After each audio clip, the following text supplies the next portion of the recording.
moderate a discussion, sort of coalesce some of the ideas and the opportunities from today's presentations. Just before I get started, I thought I'd share with you I've had a couple of involvements with creativity in the last 16 hours. Last night I was facilitating a community consultation in Ottawa on the future of public education. We had about 100 parents in the room, and we were talking about some of the issues and opportunities. And you wouldn't be, I'm sure you're not surprised that I share with you that one of the top opportunities is how to kind of reinvigorate creativity in the curriculum, the K-12 curriculum. So the conversation turned to how can we best prepare our kids to thrive in the creative economy. So anyway, just an interesting sort of connection to today. The other creative episode I had was this morning. At 2 a.m., my five-month-old daughter decided to host a birthday party for herself from 2 a.m. to 5 a.m. Invited her mom and dad. It's funny because I mentioned to Gord Evans at lunch this week. He had a 16 or 18-year-old daughter who also parties at 2 a.m. to 5 a.m. So look forward to that. He's 17 or 18 years, minus the tooting and the burping. So anyhow, so I'm going to have a little. We're going to have a little discussion here to try to bring together your thoughts on what are your outstanding questions. I know there's been lots of discussion this afternoon and this morning on some of the questions for the speakers, but I wonder if you have any other burning questions that you would like addressed. And then the other thing is I'd like to get any lessons learned, any kind of key takeaways, what are the nuggets that have popped up during the day, some of the gems or the revelations or the surprises. And so I thought we'd just use this technology if that's okay. And so I've distributed some laptops around the room, and I want to see if we can just spend 5 or 10 minutes doing a little bit of brainstorming on these two questions. So, burning questions, burning issues, burning topics, and I've set up about 17 laptops around the room, so if you don't mind sharing, you can have, I don't know, if you laptop, pick somebody who's a better typist, that person gets to take home the laptop. So the way this works is, and you see this, people have already put in some ideas. I've got two buckets up on the right-hand side, so you double-click on a bucket, it will tip it over. And one bucket says burning questions, and then once you get into that bucket, you click on the plus sign in the top left-hand corner, and you get a box that says add idea, and you can just type in anything that you would like further address this afternoon. And then the other bucket is called lessons learned. You see some people have already put in some ideas there. So let's just take, I don't know, 5 or 10 minutes, and then we'll kind of open it up to the floor and have a little sort of round table if we can address some of these issues. All right, just 5 or 10 minutes, jump on a laptop, burning questions, burning issues, any topics you would like addressed, and then any lessons learned. What have been some of the revelations from today's discussions? Okay, go for it. The good news is we've got about 36 questions to go through. The bad news is it's Friday at 4 o'clock and we've got 36 questions to go through. The intention wasn't here to address them all, but I'd really like to open it up to the floor to anybody who would like to sort of comment or elaborate or perhaps take a shot at answering any of these questions. I'm just going to look at the first 12 questions and sort of say, are there any questions out there that are particularly intriguing and we want to kind of have a discussion about? The first one is, what's the critical mass for a rural incubator? What's the expected lifespan? And this obviously goes to the afternoon's discussions.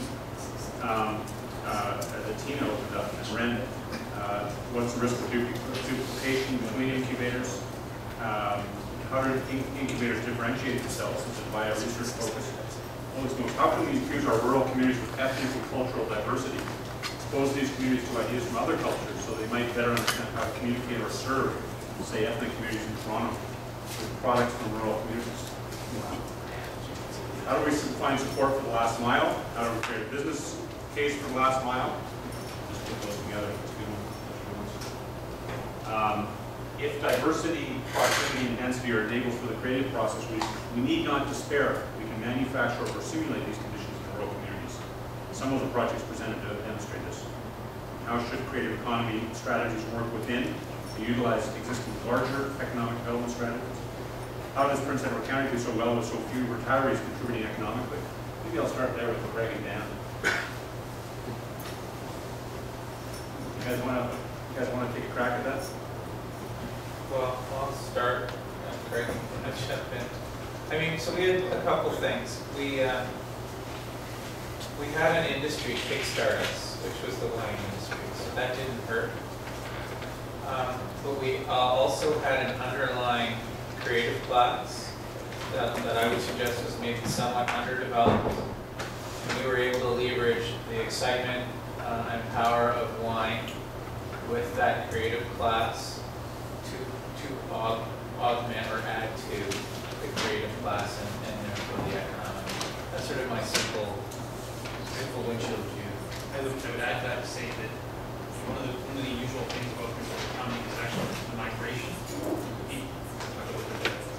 Retirees.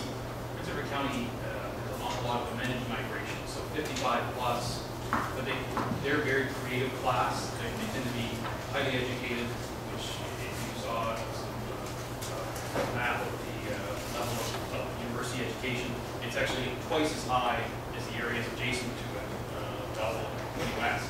The amount of private income they have is dramatically higher than people who are indigenous to Prince Edward County and other communities surrounding. So these retirees aren't your typical retirees. They're actually retirees with financial networks, education, and capacity who are contributing to the economy. Yeah, somebody mentioned lessons learned. Prince Edward County doesn't have as much money as people think. So that one. Okay. Anybody else? Beyond keep it. Does anything to add to that? I'm not in the county, but one of the things that I would look at in the analysis of that is also rebounders. So rebounders could be retirees, like early retirees, very early retirees, who want a life change and have come back to the area. And that's where this concept of social networking is really critical for rural areas. And you're going to see that, the question there is like, how do we use concepts from social networking and social media and relationship building to get people to, even if they are based in an urban area most of the month, to have a connection with the rural areas. And I think Prince Edward County is, from what I've read anyway, and my visits there, indicates that there's a lot of these rebounders. The next question I think goes to Nico's last presentation on what are the best practices in linking the entrepreneurs who have great ideas with the private equity providers. Anybody have any experience there?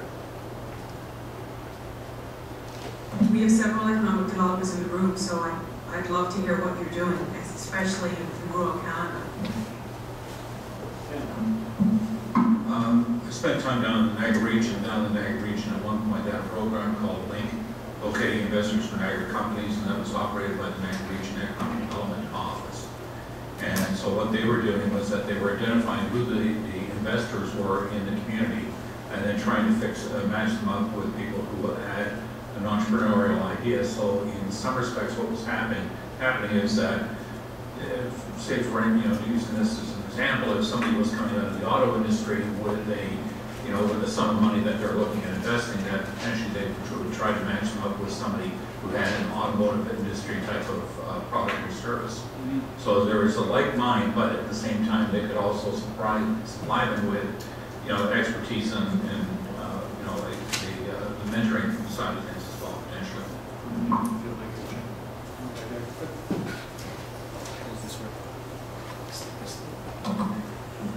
In my case, I started an investment network in my municipality by just knocking on doors. There's nothing like face-to-face, going to restaurants, going to meetings, going to the Rotary, and you find out all these people, that I call them the jewels and the Kawarthas, that are people with high net worth, that can be your own venture capital network in your own municipality. And so I've started something called the 100-mile prosperity circle.